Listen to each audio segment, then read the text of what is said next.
Right now, somewhere in America, an elderly man is sitting at his kitchen table, staring at a bank statement that doesn't make sense. There's a charge for $12 he never approved. Next to it, another charge for account maintenance. Next to that, a fee just for talking to a real human teller instead of a machine. He's lived 78 years, worked 30 of them in a factory, raised 3 kids, and now, in what should be the most peaceful chapter of his life, he is being quietly drained by people who know exactly what they're doing. He doesn't call anyone. He doesn't complain. He just pays it, because he assumes that's how things work now. He is wrong. And if you have an elderly parent, grandparent, or if you yourself are getting close to retirement, what you're about to hear could save thousands of dollars a year, because there are fees being charged to seniors right now, today, that are flat out illegal under federal and state law, and almost nobody is stopping them. This isn't a conspiracy theory. This isn't speculation. This is documented, verifiable, happening in banks, nursing homes, hospitals, and insurance offices across the country, and the people doing it are counting on one simple fact: that older Americans are far less likely to question authority, far less likely to read fine print closely, and far less likely to fight back when something feels wrong.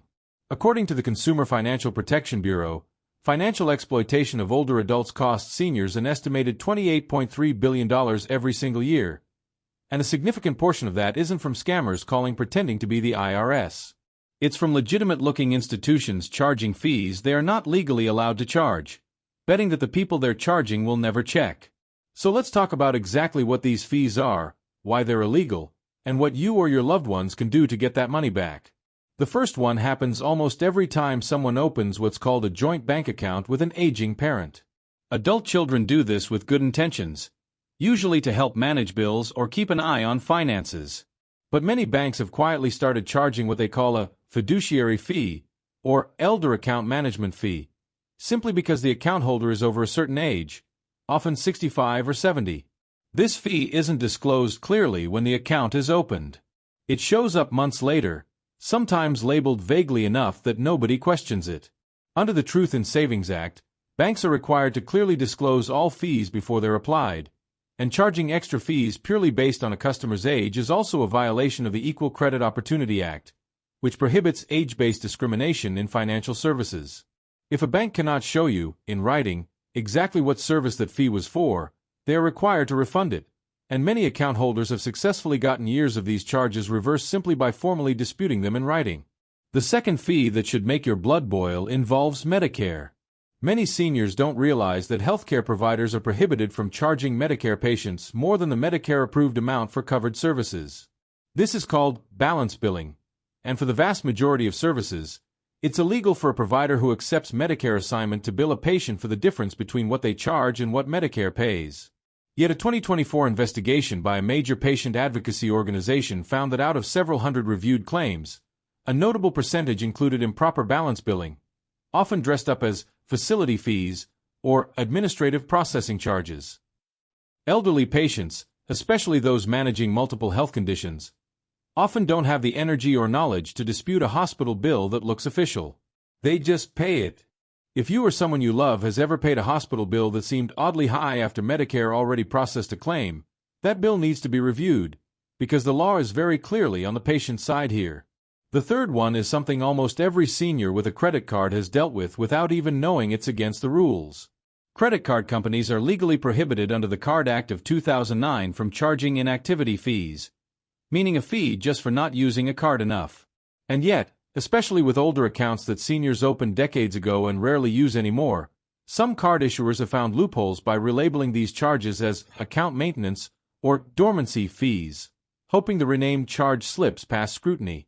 If you see any unexplained recurring charge on a card that hasn't been used in months, that is a major red flag, and a single phone call citing the Card Act has gotten these fees waived and refunded for countless cardholders. The fourth fee is one of the most devastating because it happens during one of the most vulnerable moments in a person's life: entering assisted living or a nursing home. Many facilities charge what's called a community fee or move-in fee that can run anywhere from $1,000 to $5,000. And in several states, these fees are either heavily restricted or require itemized justification under state elder care regulations. In states like California, for example, Non-refundable community fees beyond what covers actual administrative costs can be challenged and in some cases are outright illegal if not properly disclosed in the admission agreement before signing. Families under emotional stress during a parent's transition into care rarely read every line of a 40-page admission contract, and facilities know this. If your family paid a large upfront fee when a loved one entered a care facility, it is absolutely worth having that contract reviewed by an elder law attorney, because in many documented cases, families have recovered thousands of dollars that should never have been charged in the first place.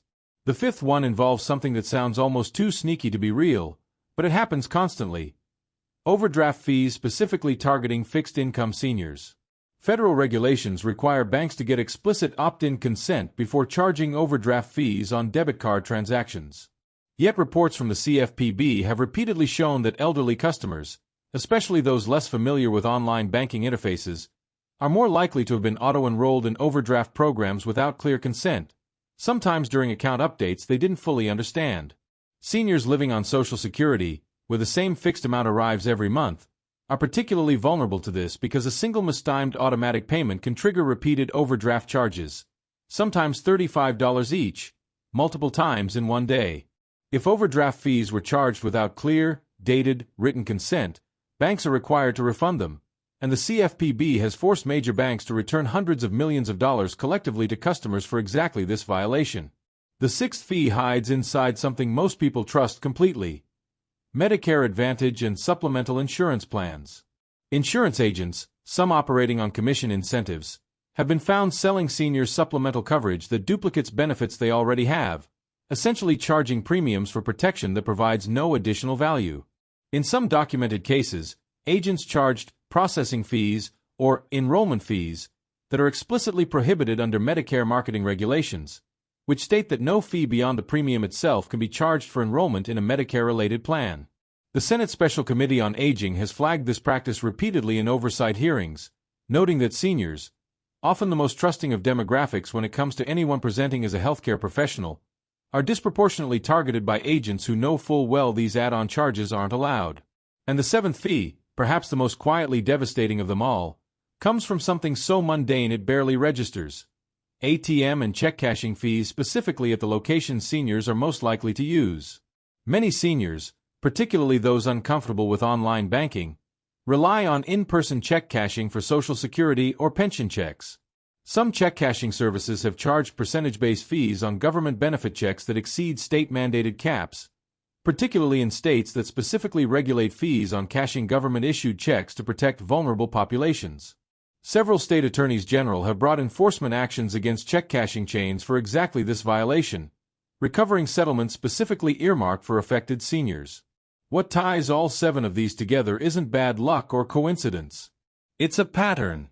Every single one of these fees exploits the same vulnerability: trust, fatigue, and the assumption that institutions wouldn't charge something that isn't allowed. But the law in every one of these cases sides with the senior, not the institution. The problem has never been that the protections don't exist.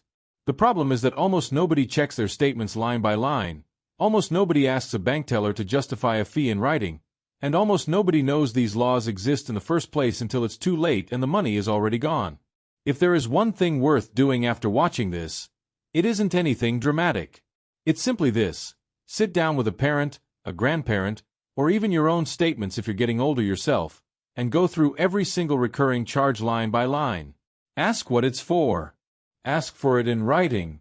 And if something doesn't add up, don't assume it's correct just because it came from somewhere official. Sometimes the most expensive mistake is simply assuming nobody would dare. That's the story behind these 7 fees, and now you know exactly what to look for and exactly why the law is on your side. Stay sharp, look out for the people you love, and don't let silence cost you money you've already earned.